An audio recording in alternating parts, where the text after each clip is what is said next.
So how important, to the rise of Herod as a king was the trouble of Rome? Obviously, you had the first triumvirate. You had Pompey, Crassus, and Julius. Julius obviously is killed, as we all know, Et Brute. And then you wake up with the new triumvirate of Antony, Octavian, and Lepidus.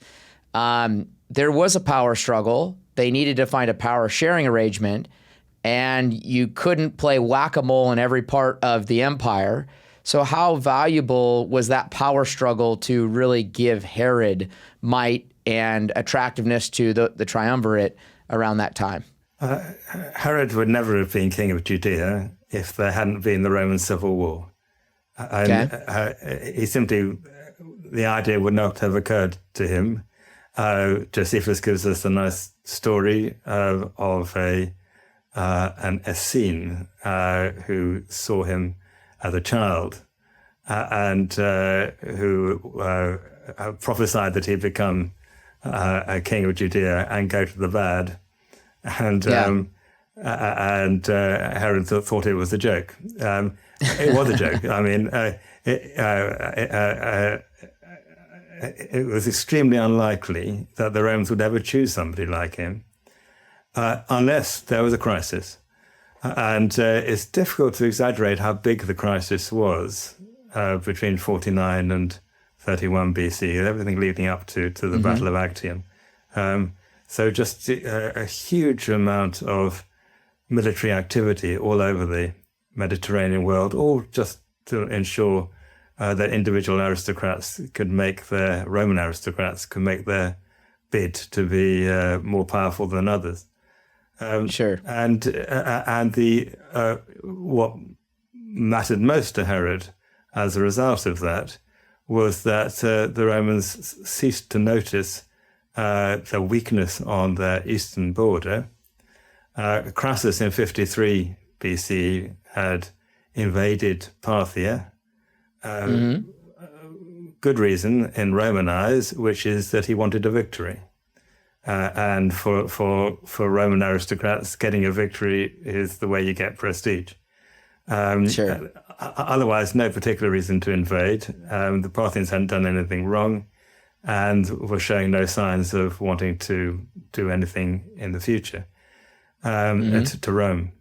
But it was a revenge attack by the Parthians in 40 BC, which they could do because the Romans were so distracted by fighting each other. And that involved the invasion of northern Syria all the way down to Jerusalem, the capture of Jerusalem, which meant that Jerusalem was no longer under Roman control.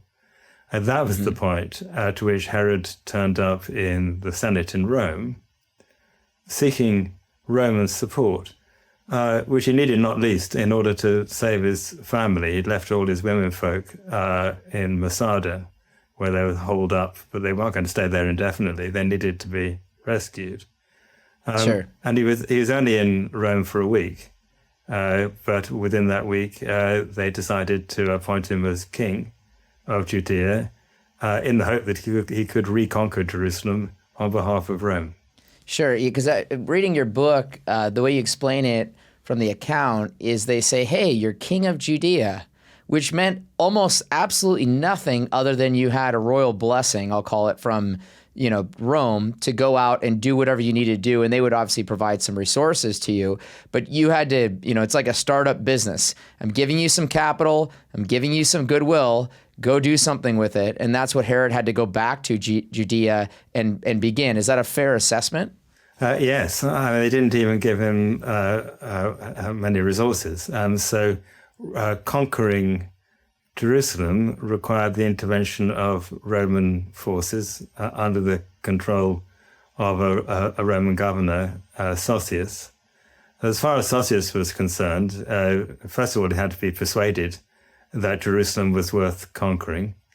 And then when he succeeded in conquering it, as far as Sosius was concerned, that was his triumph. And he had a triumph through the streets of Rome in 34 BC to celebrate what he managed to do.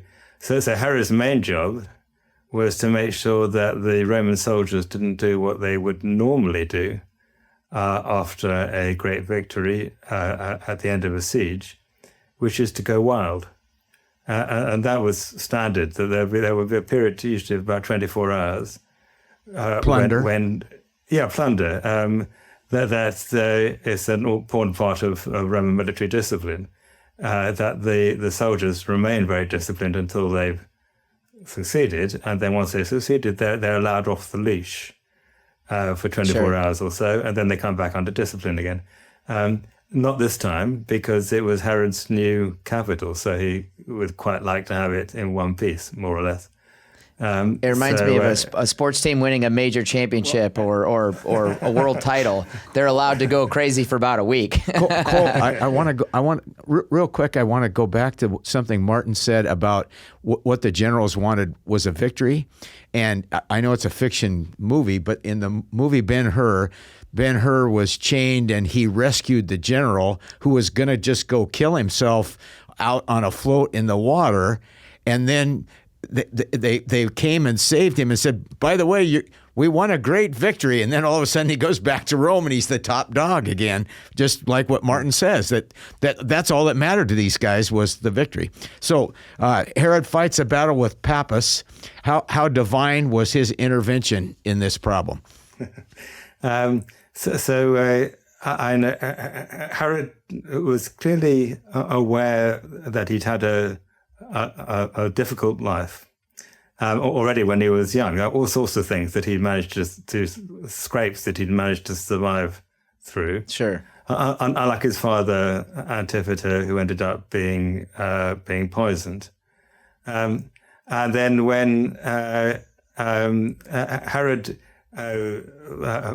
managed to avoid an unexpected accident, an unanticipated accident, he put it down to divine intervention. One case was when a dining room collapsed just after he'd been dining there, but he wasn't hurt. And then a rather extraordinary story of him going and having a bath down near Jericho, and then finding a couple of the enemy soldiers fully armed, who sort of just ran away when they saw him. And again, these were put down to divine intervention. Otherwise, how did he manage to survive? And that belief that somehow or other what he was doing was divinely protected seems to be quite helpful in getting him through all sorts of scrapes for the rest of his life.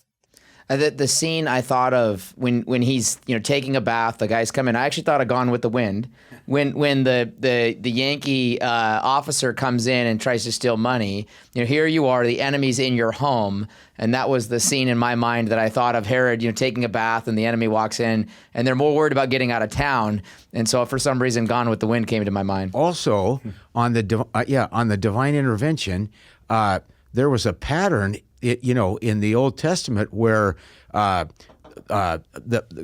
would deliver the enemies of the Jewish people, and then for a while they'd have a reputation that, hey, we don't want to touch these guys. These guys, God likes them, right? And it's a similar kind of a divine intervention. So he gains control, but weren't most people of power around him legally and militaristically still bribable? Yes, and in the case of Romans, it's very effective. Having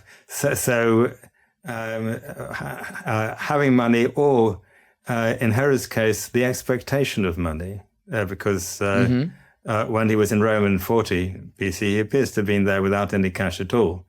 So it's in the expectation that once he is ruling, he will have sufficient money so he can then pay bribes to all his Roman patrons. And the need to keep his Roman patrons supporting him is constant down to the end of his rule in 4 BC.